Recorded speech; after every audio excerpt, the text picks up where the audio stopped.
소독제의 목적은 화학물질일까? 사람을 보호하는 것일까? 코로나19, 우리는 무엇을 뿌렸을까요?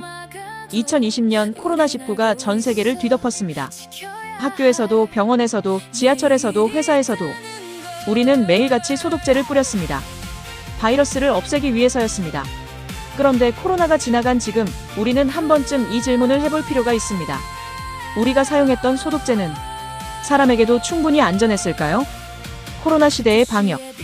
코로나 초기에는 사람들이 있는 공간에서도 소독제를 광범위하게 분무하는 모습을 쉽게 볼 수 있었습니다. 도로, 건물, 지하철, 엘리베이터, 사무실. 눈에 보이지 않는 바이러스를 없애기 위해 더 많이 뿌리는 것이 더 안전하다고 생각하기도 했습니다. 하지만 시간이 지나면서 중요한 사실이 알려지기 시작했습니다. 문제는 살균력만이 아니었습니다. 소독제는 미생물과 바이러스를 제거하기 위한 제품입니다.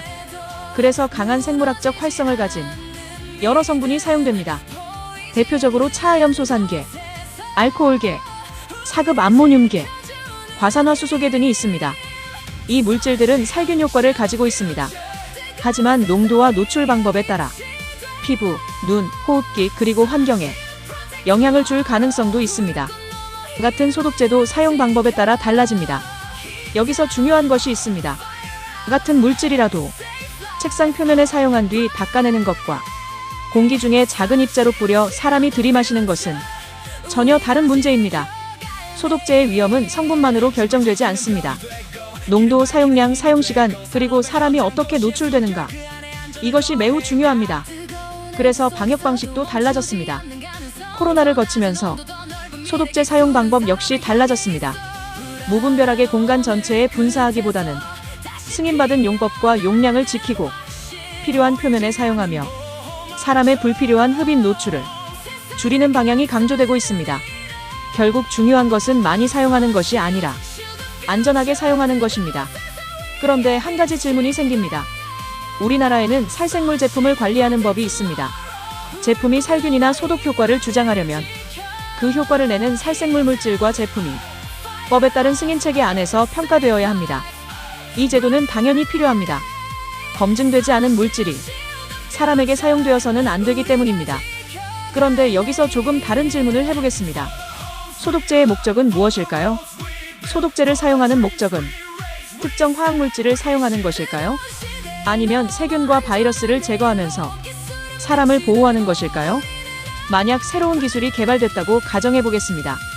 기존 제품과 같은 수준의 살균 효과를 가지고 있습니다. 그런데 사람과 환경에 미치는 위해성은 더 낮습니다. 그렇다면 우리는 어떤 제품을 선택해야 할까요? 효과가 같다면 무엇을 비교해야 할까요? 두 개의 제품이 있습니다. 첫 번째 제품은 세균을 99.9% 줄입니다. 두 번째 제품도 세균을 99.9% 줄입니다. 효과는 같습니다. 그런데 하나는 사용 농도와 노출 방법을 매우 조심해야 하고 다른 하나는 시험을 통해 상대적으로 낮은 피부 흡입 유해성이 확인됐다고 한다면 다음 단계에서는 살균력만 볼 것이 아니라 전체 유해성을 함께 비교해야 하지 않을까요? 실제로 연구된 새로운 방식입니다. 여기 하나의 사례가 있습니다. 이온화 구리를 이용한 살균 코팅 기술입니다.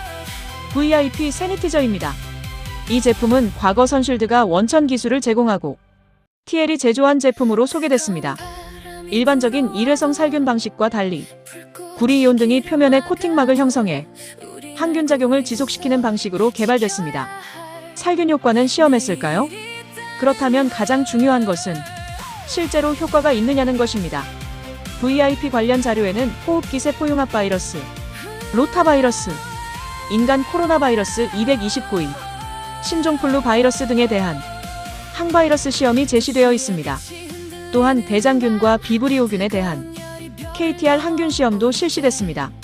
특히 비브리오균에서는 5.90을 초과하는 로그 리덕션이 확인됐습니다. 여기서 중요한 점, 이 시험의 코로나 바이러스는 코로나19를 일으키는 SARS, CoV-2가 아니라 휴먼 코로나 바이러스 229입니다. 과학적인 표현은 정확해야 합니다. 지속성도 비교했습니다. 또 다른 시험에서는 VIP와 75% 알코올, 3% 과산화수소 등을 비교했습니다. 초기 항균력뿐 아니라 반복해서 균을 접종하면서 168시간, 즉 7일 동안 항균 지속성을 관찰했습니다. 초기 시험에서는 VIP와 알코올, 과산화수소 모두 세균 증식이 관찰되지 않았습니다. 이런 시험은 중요한 의미를 가집니다. 살균제의 경쟁이 순간적인 살균력만이 아니라 얼마나 오래 효과를 유지하느냐로 확장될 수 있기 때문입니다. 사람에게 미치는 영향도 봐야 한다. 하지만 살균력이 좋다고 해서 좋은 소독제라고 할 수는 없습니다. 사람이 사용하는 제품이라면 피부, 눈, 호흡기 그리고 환경에 대한 영향도 함께 평가해야 합니다.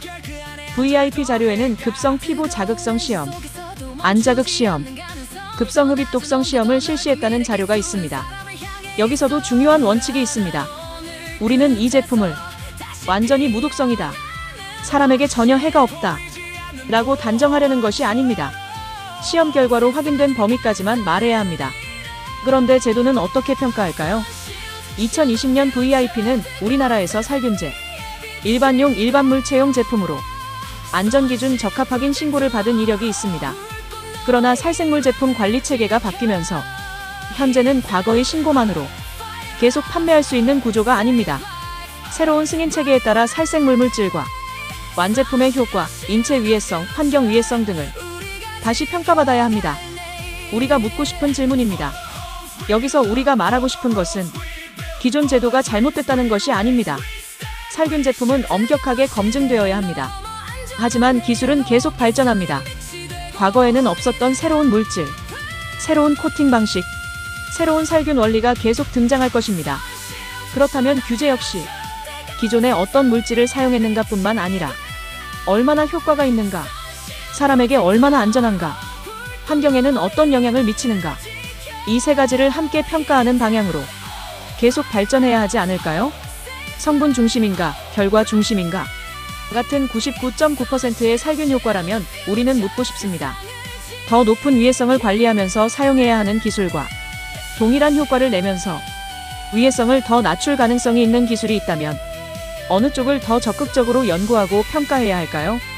기존 승인 목록에 들어있는 물질인가가 가장 중요한 것일까요? 아니면 효과와 실제 위해성이 더 중요한 기준이 되어야 할까요? 코로나가 남긴 다음 질문입니다. 코로나19는 우리에게 많은 것을 가르쳐 주었습니다. 바이러스를 없애는 것도 중요합니다. 하지만 그 과정에서 사람을 보호하는 것은 더 중요합니다. 그래서 우리는 한 가지 질문을 던지고 싶습니다. 소독제의 목적은 특정 화학물질을 사용하는 것입니까? 아니면 사람과 환경을 보호하면서 바이러스와 세균을 제거하는 것입니까? 과학적으로 동일한 효과, 더 낮은 인체 위해성, 더 낮은 환경 위해성이 입증되는 새로운 기술이 등장한다면 우리의 제도도 그 결과를 중심으로 평가할 수 있어야 하지 않을까요? 여러분의 생각은 어떠신가요?